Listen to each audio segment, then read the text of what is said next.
Bari Urhobo became Munebiare, Ejitawa Cogane. Ejayivo Cogane, Ejayivo Cogano, Ejayivo Cogana Mafufu. Yajayivo Cogane, Ejayivo Cogano, Yajayivo Cogana Mafufu. Kurawani Kutavamara Yakairu, Ejayivo Cogana. Yokura Waritamara Yakairu. Ejayivo Cogana, Ejayivo Cogana, Ejayivo Cogana. Achigwegura Pogara. Ejayivo Cogana, Ejayivo Cogano, Ejayivo Cogana Mafufu. Ejayivo Cogana, Yajayivo Cogana. Ejayivo Cogana Mafufu. Okoro wani okutama mara yakairu. Ejayivo Cogana. Okoro wani okutama mara yakairu. Ejayivo Cogana. Ejayivo Cogana. Ejayivo Cogana Mafufu. Otianya wane. Ore rilo bode mari yarako. Ore na chabedia. Umuko na biokebe.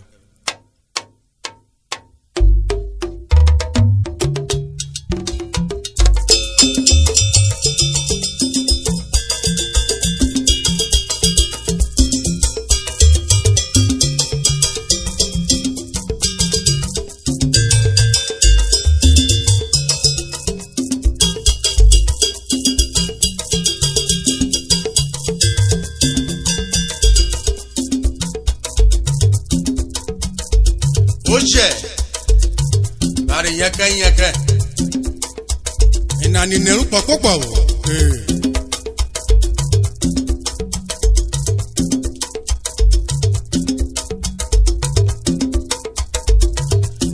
Osolo brugwa mara akponana.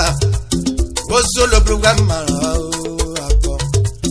Obora mrere etare ranure. Solo brugwa mara akponana o. Yo solo brugwa mara ene. O solo brugwa mara. O boero mrere etare ranure. O solo brugwa mara. O solo brugwa mara okome. O solo brugwa mara. O boero mrere etare ranure. Solo brugwa mara akponana o. O solo brugwa mara. Adanene. O solo brugwa mara. Ah? O boero mrere etare ranure. O solo brugwa mara. O solo brugwa mara vario. O solo brugwa mara akpo. O bola mrare etare ranure na. Solo brugwa mara akpona na overo. O solo brugwa mara akpo. O solo brugwa mara. O boero mrare etare ranure. O solo brugwa mara. Otiaye. Asari metusala kwotena. Akwara eto Solomon oruwe. Oye. Onime.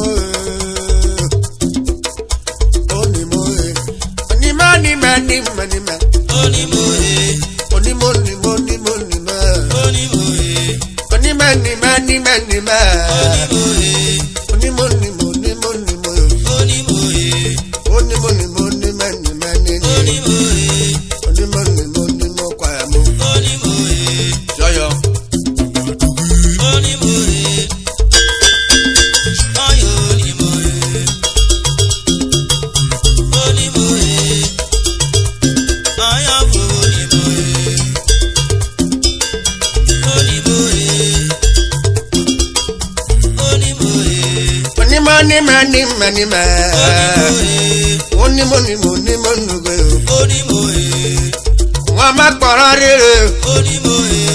Oni koko ganarama. Oni koko ganarama. Adamro gananu koyote. Oni mani mera. Oni ohun ẹ̀mí dé gbọ́mọ̀ náà ó ní ọyẹ kan yóò pè rẹ̀ ọmọdé gbọ́nà ni ó ní ọyẹ kan yóò pè rẹ̀ ìbẹ̀dẹ̀ fiọ́mọ̀ ó ní ọyẹ kan yóò pè rẹ̀ nímọ̀ àwọn kan wà kẹyànà.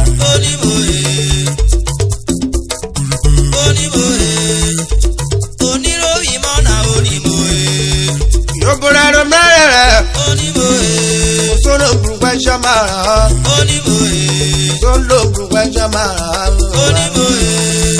yóbùrẹ́ ló mẹ́rẹ̀ rẹ̀.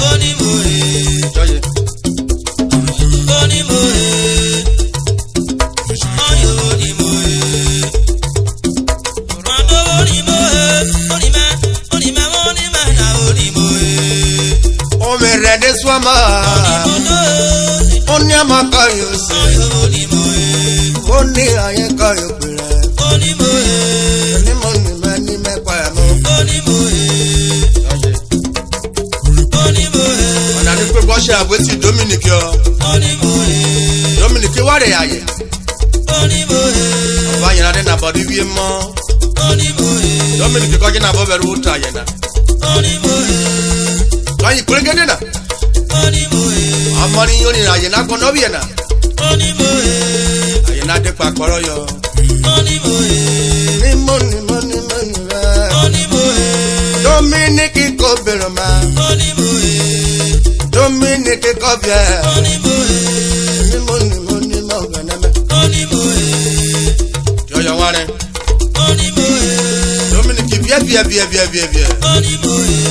wo ko ibru tere Dominic rowo ora do brere yo gana maro ni moni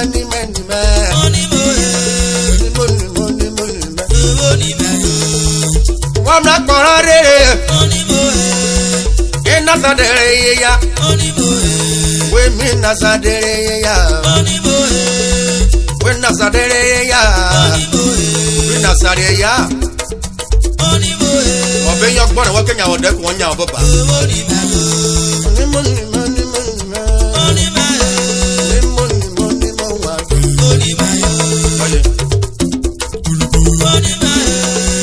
na kinro bi moshuari o ipora yena aso adere ya ni Dominic ko ya isi e ani Dominic bu nweta ekirisha yena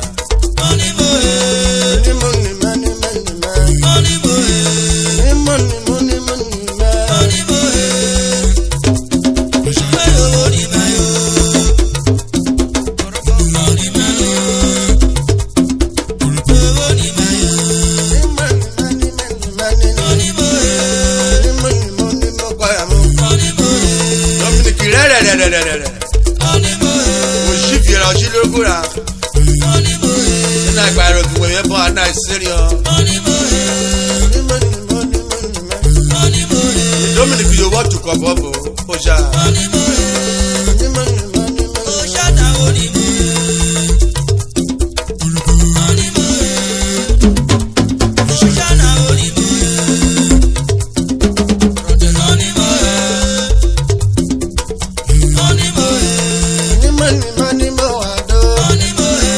eriwo potana biyo amadi go Dominic wore ekwo ma irudu ina Dominic de ma biri shock gofa eko ki lori bu ebolo lo rokena itu abo ke kwa no je woru e ogana kai paru bu zo ko be bu ala ni mani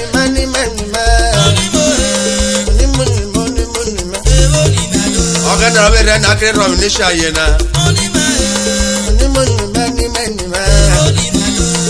amanda ko pe ko akore ko de buna mendo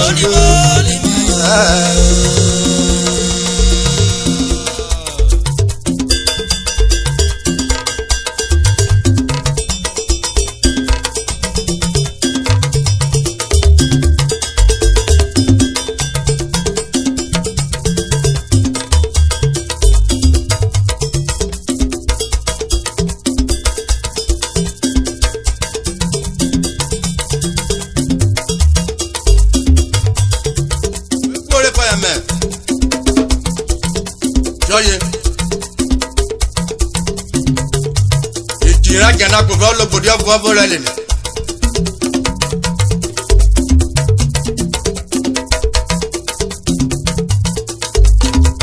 Edi mo gbé ní Nàìjíríà pinọ́kù. Adé yóò tó kiri bí ẹ̀. Ọ̀ tó kiri bí ẹ̀ ìjèrè.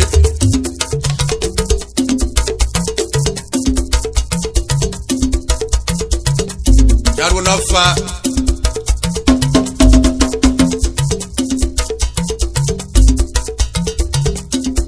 Wakomi agwa Sunday Arodi Mame Aye President Lukoko Silver Club Every Ghana Ragbara Iyerunwe Ipolukeka waki Dominic Yona Woto Mana Wakobiro Dominic Nimi Mama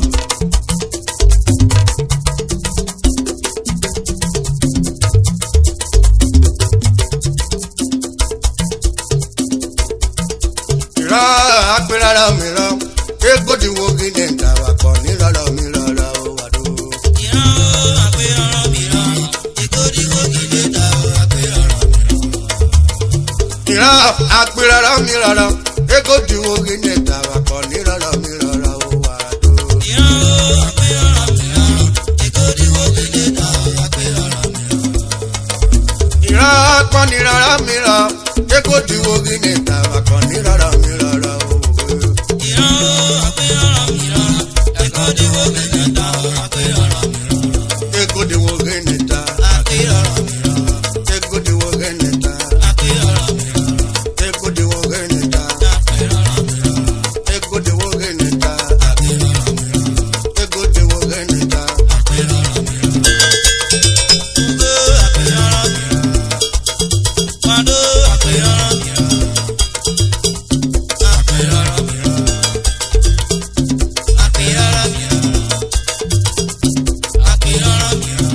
Ego di wo geneta, ego di wo geneta, ego di wo geneta, ego di wo geneta. Ego di wo geneta, ego di wo geneta. Ego di eto tanana, ana kwenyere boba. The eagle lives for 135 years. Ego di wo geneta, ego di wo geneta. Oh brother, this is good enough. I have what for your yo. Ego di wo geneta. Ego di wo geneta. Ego di dada penu. Orin you know. If you are very good, make good enough. Aforo mo nore. Orin sarwa ro ra yo we. Wa wo pra ko tan wa be ro kere. Àtàwọn ọdún wọn tó ìgbòdì ní wọ́n sáyè. Wọ́n dé dọ̀gí bí ẹ̀rùn náà ni. Ojúbú rẹ̀ wúwẹ̀. Ojúbú rẹ̀ wúwẹ̀. Ọdún tàrí kò di rẹ̀. Ọdún tàrí kò di rẹ̀. Ego di wo gí nẹta. Ego di wo gí nẹta. Ego di wo gí nẹta. Akpọ̀ni rárá mi rárá. Akpọ̀ni bọ́ọ̀lì tó nà bọ́ọ̀lù turu kura yo. Kọ́lé gòdì yáyé rẹ̀. Kọ́lé gòdì yáyé rẹ̀. Kọ́lé gòdì kọ́ yáyé rẹ̀. Omi ràgbà Prince Dr. Joseph Ogodo. Kọ́lé gòdì yíwò yìí lò. Ejúwe tán wó fò. Egodi wo gẹ́nẹ̀ta. Egodi wo gẹ́nẹ̀ta. Wúkọ́ kò ní sífà. Raibure Ghana lápẹ̀rẹ̀. Marisa Urhobo lẹ́yìn ayò. Àpéyé rẹ̀ ní sífà. Kọ́lé gòdì yáyé rẹ̀ lò.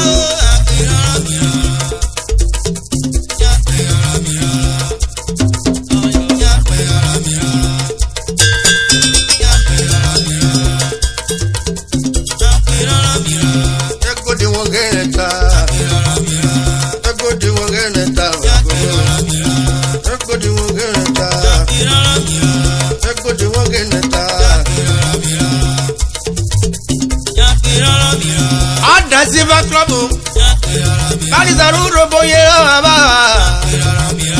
Menu kere wara, ukeja àwọn kàwákiri sí dábọ̀ yóò. ó yàn mí ká yóò ma. ọ̀dẹ̀ pri sunday ọ̀rọ̀dún mamẹ̀. ayé kí president o. ayé nà kí president o. ọ̀dẹ̀ festus ẹ̀bẹ̀tẹ̀. anachronism kọ́ ẹ̀yọ̀ ṣe. òmìnira gba eddie. eddie ajanaku secretary. barista lẹ́yìn owó ma. mr freeborn. agbarife. assistant secretary oyèkẹwọ. ọ̀dẹ̀ vincent. vincent ejemre. financial secretary mi yẹnu wọn. ọ̀dẹ̀ francis yo. francis wukane. àpéyìn ráyè mọ́ rárá wẹ̀rá. ayé ni treasurer arúgbókò náà. àpọ̀nì rárá mi rárá. ọ̀dẹ̀ samuel akunbe. the chief whip oyèkẹwọ. ọ̀dẹ̀ lotani hoteri. bro mi yẹn wọn.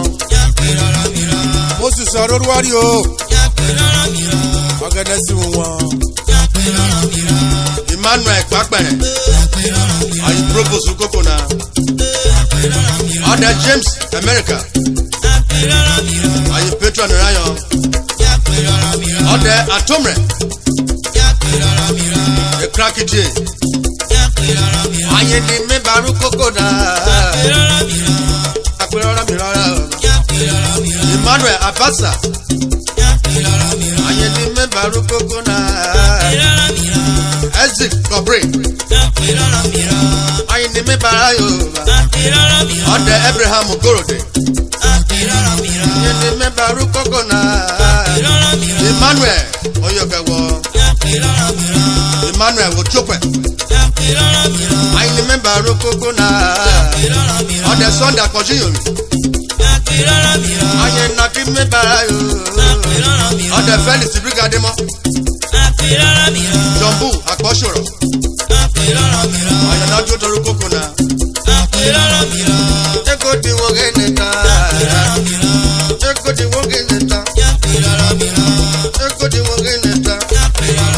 chief engineer jonathan. Okoro. mexico nẹ́yìn ruwo ma. ọ̀dẹ̀ engineer godwin. adonore. yeke agbare. àdóṣe òkúkókó 25 brothers. láìpù rẹ kú ọ̀kẹ́ wọ́pẹ̀rẹ̀ máa yẹra yan. ọ̀dẹ̀ victor kote presido. ọ̀kẹ́mùtè. amọ̀rọ̀ lẹ́mọ̀. yọ̀yẹ̀.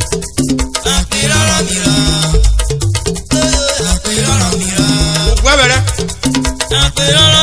ẹtí kò náà yẹn lu wọ́. pọ́nmùsá tó ta lórúkọ. ẹtí kò náà yẹn lu wọ́. akọni rárá mi rárá. ẹyẹ dọ́kọ̀ gbogbo rà gbọ́ rẹ̀.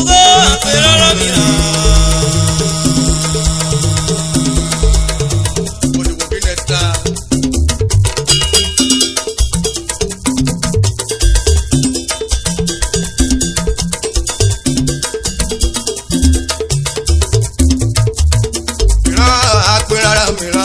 Egodi wo gine ta wa ko ni rara mi rara wa do.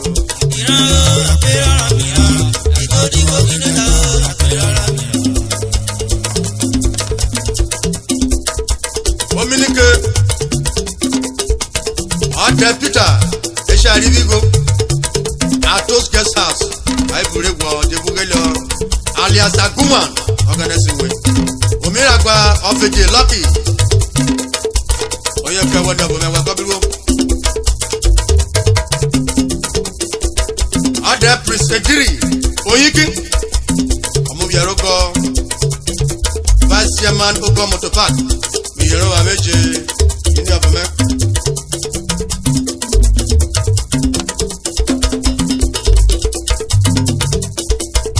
Oye wa keke na ba urebo, aba rutebe.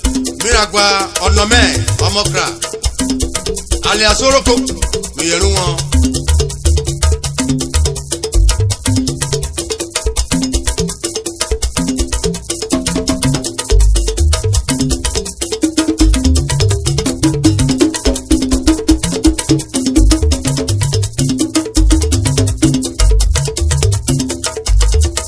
yaga.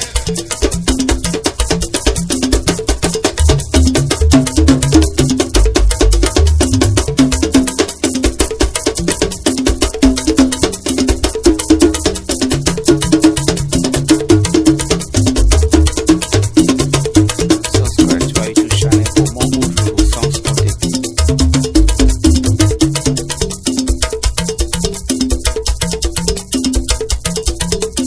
Ọwọ́wọ́.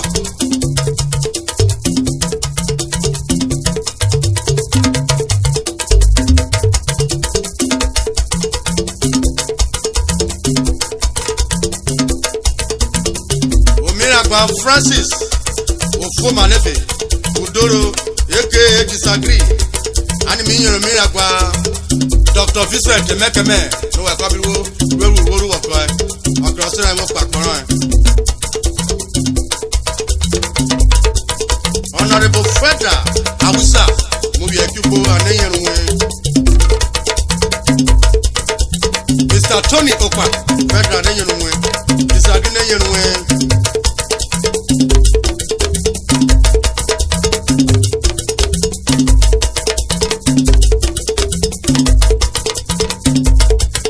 Egbe wo ko to ko ya me